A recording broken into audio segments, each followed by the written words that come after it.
The night was cold, the city of Boston quiet after St. Patrick's Day. The Isabella Stewart Gardner Museum, a Venetian-style palace, stood silent and vulnerable. A car pulled up to a side entrance. Two figures, faces hidden by police hats, approached with purpose.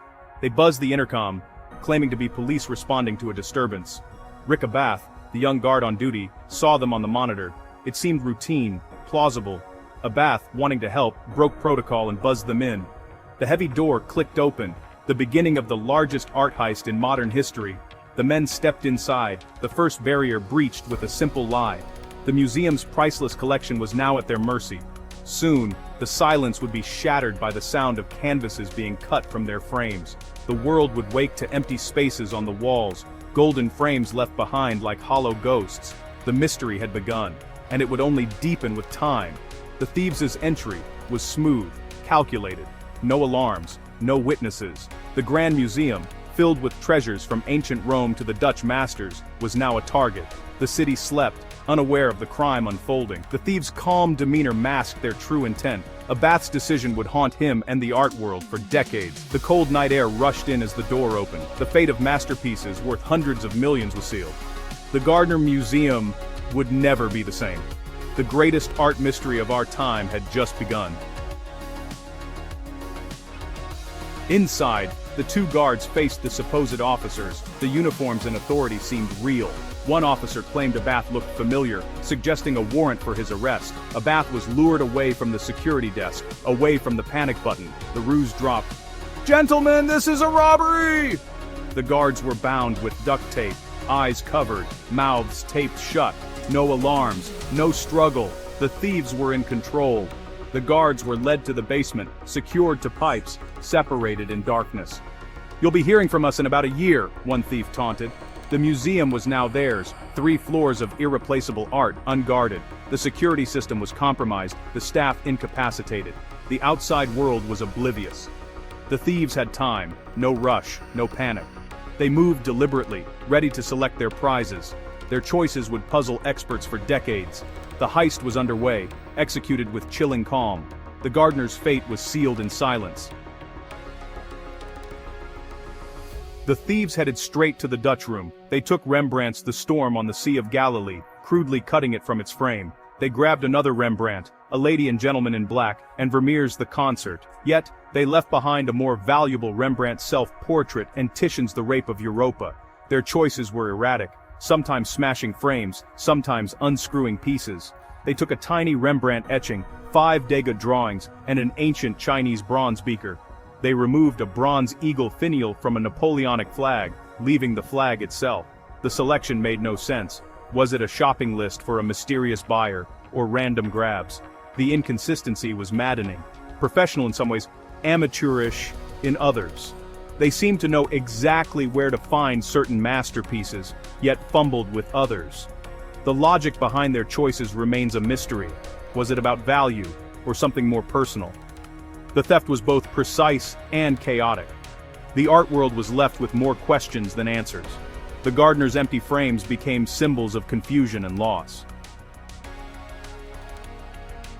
The Gardner heist exposed shocking security flaws. The museum's motion detectors only printed logs at the security desk, no automatic police alerts. With the guards tied up, the system was useless. The thieves seemed to know this, suggesting inside knowledge. The security director had warned of flaws, but upgrades were slow and underfunded. Frequent false alarms led to complacency. The thieves exploited this perfect storm: weak guards, unreliable tech, and lax protocols. No need for hacking. Just fake uniforms, duct tape, and a convincing story. The museum's defenses were outdated and easily bypassed. The thieves' plan was simple but devastatingly effective. The fortress of art was left wide open. The Gardner's vulnerability was its undoing. The heist was as much about failure as it was about cunning. Rick Abath, the guard who let the thieves in, remains a central figure. He broke protocol, claiming he believed there was an emergency. Investigators have long wondered if he was naive or complicit. Abath's background, a rock band member, not a security pro, raised eyebrows. He opened the outer doors just before the thieves arrived, a suspicious move. The FBI investigated him thoroughly but found no concrete evidence. Abath insists he was just a victim, but suspicion lingers. Was he an insider or just unlucky? The truth of his role remains one of the heist's most tantalizing secrets. Only Abath knows for sure. With the guards secured, the thieves had 81 minutes inside. They moved with confidence, focusing on specific galleries. 19 minutes were spent in the Dutch room, struggling with large canvases. They took the Degas sketches from the short gallery. Their path was deliberate, not random. They ignored the Titian room and the entire third floor. It was as if they had a checklist. Before leaving, they returned to the security office. They took surveillance tapes and most of the motion detector printout, trying to erase their tracks. But they missed a few pages, giving investigators a partial timeline. The thieves slipped out into the night with a $500 million haul. No alarms, no witnesses, just empty frames and unanswered questions. Their precision and restraint were remarkable. The Gardner heist was executed with chilling calm. The art world would never be the same.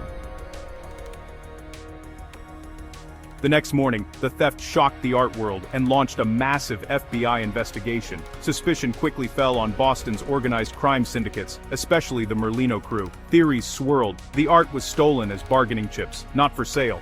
The FBI chased leads for years, raiding homes, interviewing mobsters, following tips. Key suspects like Bobby Gentile and Robert Guarente emerged, but evidence was elusive. A list of the stolen art was found, but the paintings never surfaced. The main suspects died, taking secrets to the grave. The FBI claims to know who the thieves were, but never named them. The focus shifted from catching culprits to recovering the art. Despite a $10 million reward, the masterpieces remain missing. The investigation is one of frustration and dead ends. The Gardner's empty frames are a constant reminder of the unsolved crime. The law's reach, so far, has come up empty.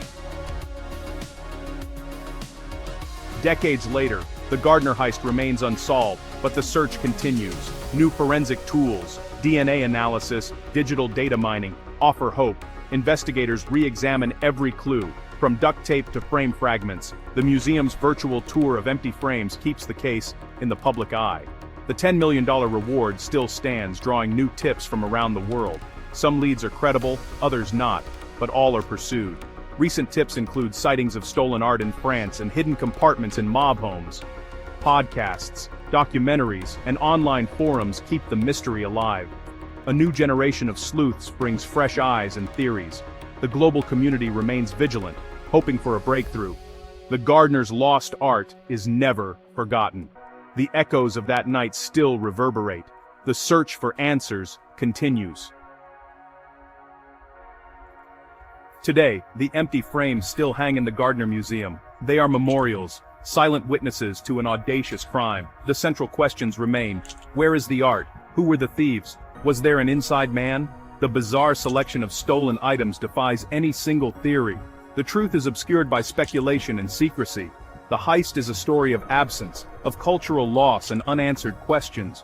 For over 3 decades, the paintings have been silenced. The mystery endures, captivating and unresolved. Will the frames ever be filled again, or will they remain as haunting reminders of the greatest art mystery of our time?